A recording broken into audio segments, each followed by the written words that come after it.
Hello folks, in this video we're going to be having a short look at the history of PlayStation game cases. I might do other videos like this, but since PlayStation is one of the longest running continuous brands in gaming, I thought it would be good to have a look at the evolution of PlayStation game cases. So naturally we'll start here with PlayStation 1. So these cases are entirely made of plastic, but they have paper inserts and manuals. So let's open one up and just have a look at the construction of them and longevity and that sort of thing.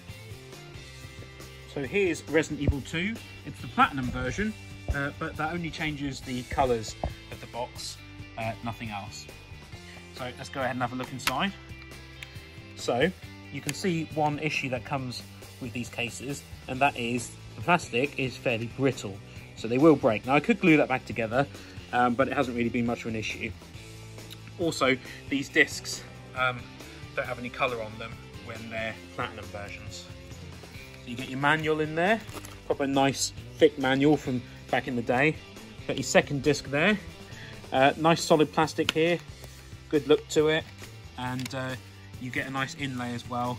So the manual isn't the front cover, you actually get an inlay in there, but that can sink sometimes. So it's been known to, we'll turn the manual round so that the thick part is on this end and it doesn't sink then. Like I said, changes the colours, but overall, a very good sort of style of case. Looks nice on the shelf, nice uniformity, fairly robust, but again, the hinges can be a bit of a problem. Also, I do enjoy the PlayStation hologram there. So that's the PlayStation 1 case. Let's move on to PlayStation 2. So this here is a PlayStation 2 case. One of the earlier ones, mind you. It's got the smaller PlayStation writing on the top. This is one of my favourite all-time games. Didn't run particularly well on the PS2. Ran better on the PC, but I absolutely loved this game.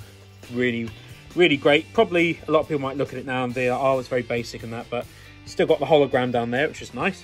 But really great game. So, in order of age, you've got SSX, which was a PS2 launch game.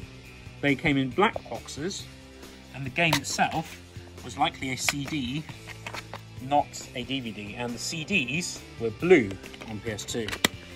Got your manual, you can hold the manual in there nicely. Two holders there, so they don't sink as they do in the middle on some of the other cases. You can put your memory card in there. These cases are very, very resilient.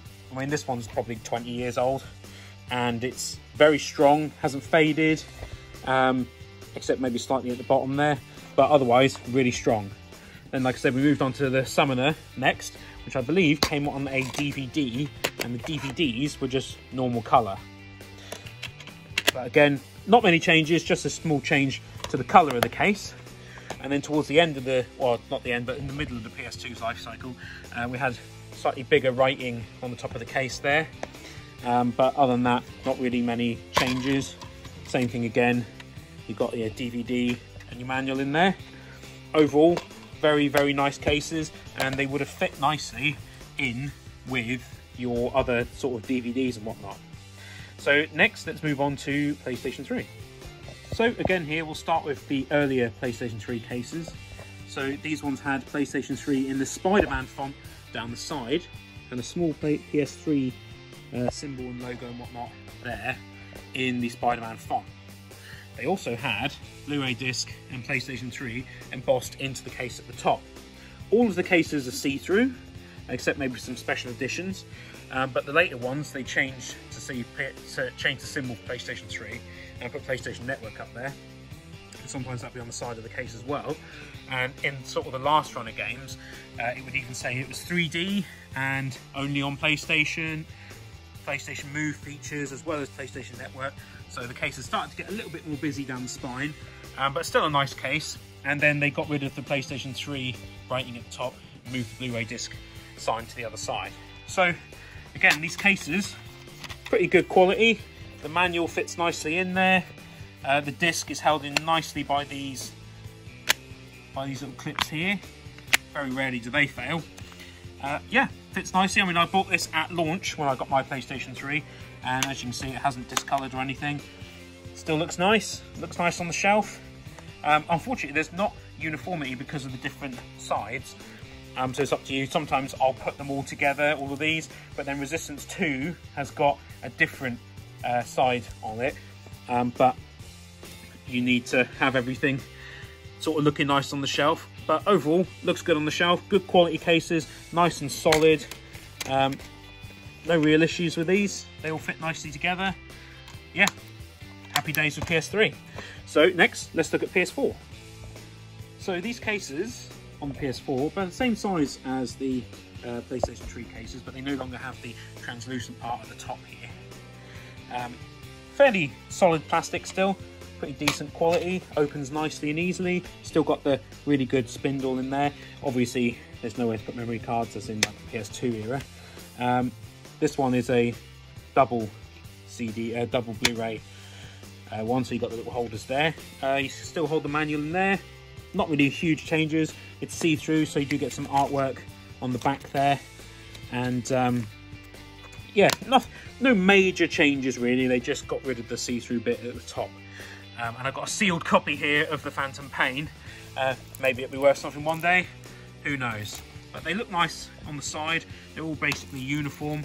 So when you've got them on the shelf, they do look very decent indeed. So that's the PS4. Nothing major there. Just, you know, you need to see it. So we move on next to PlayStation 5 cases. Really, not much difference here. Still blue, although on the top here, it's white now with the PlayStation 5 lettering. It's got a little bit of information down here, which is still, to be honest, much the same as before. When you open it up, you've got that same spindle type, still excellent, and nothing really has changed very much. It's kind of indicative, really, of the consoles themselves. There used to be big changes in graphics and whatnot going between the consoles, but it's almost like a bit of a symbolism, really. The case hasn't changed all that much, and the console, despite being excellent, a lot of the games aren't radically different from what came on PS4. They are, of course, better looking and they have much higher performance, but you could get this game on PlayStation 4, and in side-by-side comparisons, it probably wouldn't look radically different. So I got the Ultimate Edition here because you've got Spider-Man Remastered as well. So, I mean, it is a great console, but in terms of the case, not really much different. Now, as a bonus, I wasn't going to do portable consoles, but I'll have a look at the PS Vita cases because they are very cute. Okay, so to round off this video, we'll have a look at the PlayStation Vita cases. Again, you can see it kind of mirrors more the PlayStation 4 type case in terms of design, but in terms of size, they're very small because they are portable. So only on PlayStation there, PlayStation Network. The dreaded does require a memory card thing on there. Those ridiculously expensive memory cards. But it kind of follows the design of the PlayStation 4 case. So I think PlayStation 4 cases were probably mirrored off of these, really. It's only got one little holder there. So they can bend a little bit sometimes. If you get a manual in there, you often don't. And then you've got your little cartridge. Very cute little thing. Yeah, got the PlayStation symbol on there and that. Quite nice. Most of my games on this system are digital. I would like to get more physical ones, but they're starting to go up in price a little bit, and some of them are pretty expensive. The system didn't sell like tremendously well, so they're getting a bit expensive, but I've got a few. So that's my evolution of PlayStation sort of boxes and the artwork and design and usefulness and that sort of thing. Just an easy, short little video kind of thing for you to enjoy, and I hope you did enjoy this video, and if you did, please remember to give it a like, comment, subscribe, check out my Patreon, and I'll catch you in the next one. Thank you very much for watching.